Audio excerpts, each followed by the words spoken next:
نحمدہ و نصلی علی رسولہ الکریم اما بعد۔ السلام علیکم ورحمۃ اللہ وبرکاتہ۔ محترم ناظرین، آج ہم ذکر کریں گے کہ قوم لوط کو اس شیطان نے، ابلیس نے کس طرح برے کام کے اندر کس طرح گمراہ کیا،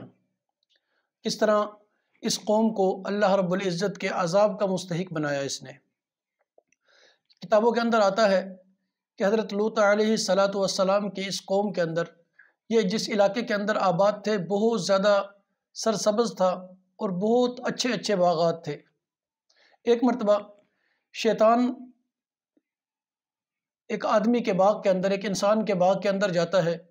جس باغ کے اندر پھول اور پھل بہت زیادہ تھے۔ وہ ہر روز جا کر اس کا نقصان کرتا، پھول توڑ کے پھینک دیتا، پھل خراب کر دیتا، اور وہ جو باغ کا مالک تھا وہ بیچارہ اگر اس کو پکڑتا اور روکنے کی کوشش کرتا، یہ دوڑ جاتا، اور دوڑتا بھی جب وہ پیچھا کرتا تو اس کا پتہ ہی نہیں چلتا کہ جاتا کہاں ہے، کیونکہ یہ بہت خوبصورت لڑکے کی شکل میں آیا کرتا تھا۔ کافی مرتبہ ایسے ہی ہوا، تو پھر اس شیطان نے خوبصورت لڑکے کی شکل میں آ کر اسے کہا کہ اگر آپ میرے ساتھ یہ بدفعلی کریں گے،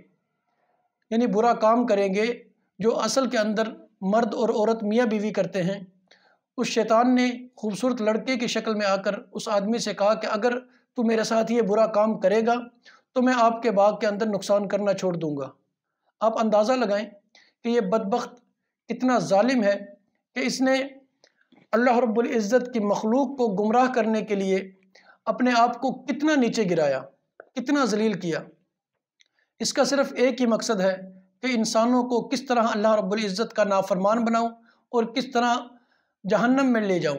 اپنے ساتھ۔ جیسے یہ خود مردود ہو گیا تا قیامت، اسی طرح یہ انسانوں کو بھی جہنم میں لے جانا چاہتا ہے۔ تو بہرحال اس آدمی نے کوشش کی، اس کو پکڑ لیا، پکڑنے کے بعد اس کے ساتھ بدفعلی کی۔ بدفعلی کرنے کے بعد اس نے اس باغ کے اندر آنا جانا چھوڑ دیا، پھر دوسرے آدمی کو چنا، دوسرا باغ چنا، اس کے اندر بھی ایسے ہی واقعہ کیا۔ یعنی انسانوں کو آہستہ آہستہ اس طرح تنگ کرنے کے بعد اس نے بدفعلی پہ لگا دیا۔ وہ لڑکوں کے ساتھ بدفعلی کرتے، پھر جیسے تفاسیر میں آتا ہے کہ پھر وہ ایک دوسرے کے سامنے محفلوں میں بیٹھ کر مذاق اڑاتے، ایک دوسرے کو ذلیل کرتے۔ یعنی شیطان نے اس گندے اور برے کام کے اندر قوم لوط علیہ السلام کو لگایا۔ حضرت لوط علیہ السلام بہت محنت کرتے رہے، بہت سمجھاتے رہے، لیکن قوم کو اس کام کے اندر ایک مزہ اور ایک سکون آنے لگا، کیونکہ گناہ کے اندر وقتی طور پہ سکون ضرور ملتا ہے۔ تو حضرت لوط علیہ السلام بھی مایوس ہو چکے تھے بہت زیادہ محنت کر کے، لیکن شیطان کی محنت، شیطان کی ہمت اور اس کی کوشش پہلے سے بڑھ گئی۔ اب جب دیکھا اس نے کہ تمام کی تمام قوم اس کام کے اندر عورتوں کو چھوڑ کر لڑکوں کے پیچھے، مردوں کے پیچھے شروع ہو گئی، تو یہ ایک انسانی شکل کے اندر، بزرگ کی، بوڑھے آدمی کی شکل کے اندر آیا۔ اور خدا کی کرنی ایسی تھی کہ اس سال قحط کا دور تھا، خشک تھی، بارش نہیں ہو رہی تھی، خشکی بہت زیادہ تھی۔ تو اس نے آ کر مشورہ دیا کہ اپنے تمام چیزوں کو، تمام خوردنی اجناس کو آپ سٹور کرنا شروع کر دیں، اپنے پاس جمع کر لیں اور کسی کو نہ دیں، کیونکہ جب تک آپ یہ کام کرتے رہیں گے تو ممکن ہے آپ بچے رہیں۔ اگر آپ نے یہ چھوڑ دیا تو پھر یہ ایسا وقت بھی آئے گا کہ آسمان سے ایک قطرہ پانی کا نہ برسے گا اور زمین سے ایک بھی دانہ نہیں اگے گا۔ اور پھر جب قحط کا سال تھا، لوگ بھوکے مر رہے تھے، پھر دور دور سے جنہوں نے یہ اجناس ذخیرہ کیے ہوا تھا تو لوگ ان سے آتے خریدنے کے لیے۔ اب جب اس ابلیس نے دیکھا کہ باہر سے لوگ آ رہے ہیں ان سے اجناس خوردنی خریدنے کے لیے، یعنی کھانے پینے کی اشیاء کو خریدنے کے لیے، تو اس ظالم نے پھر ایک مشورہ دیا کہ آپ ایسا کرو، اگر آپ اس مصیبت سے، قحط سے نکلنا چاہتے ہو، جتنے لوگ آپ سے یہ اجناس خریدنے کے لیے آ رہے ہیں، کھانے پینے کی اشیاء باہر سے خریدنے کے لیے آتے ہیں، تو آپ ان کے ساتھ شرط یہ رکھو کہ پہلے ان سے بدفعلی کرو، پھر ان کو چیز دو، اور دو بھی اپنی قیمت پر، یعنی بدفعلی بھی کرو اور قیمت سے چیز بھی دو۔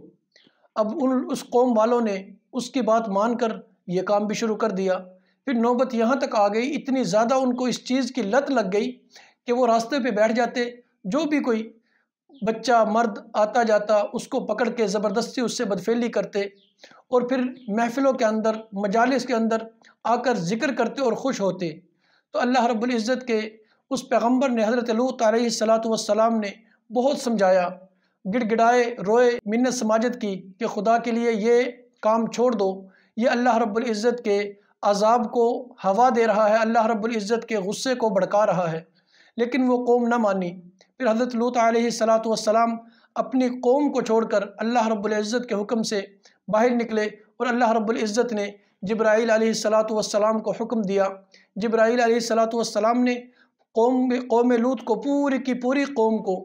اٹھا کر پہلے آسمان کے قریب لے جا کر ان کو اوندے منہ زمین پر گرا دیا۔ تو اللہ رب العزت نے اس طرح اس برے فعل کرنے والے قوم سے اس دنیا کو نجات دی، اور شیطان کی کوشش اس وقت کامیاب ہوئی کہ اللہ رب العزت نے جو اسے مہلت دی تھی، اب اس نے اس کا فائدہ اٹھا کر پتہ نہیں لاکھوں کروڑوں لوگوں کو اللہ رب العزت کا نافرمان بنایا اور جہنم کی آگ کو بھرا۔ انشاءاللہ نیکسٹ ویڈیو لے کے جلد حاضر ہوں گے۔ السلام علیکم ورحمۃ اللہ وبرکاتہ۔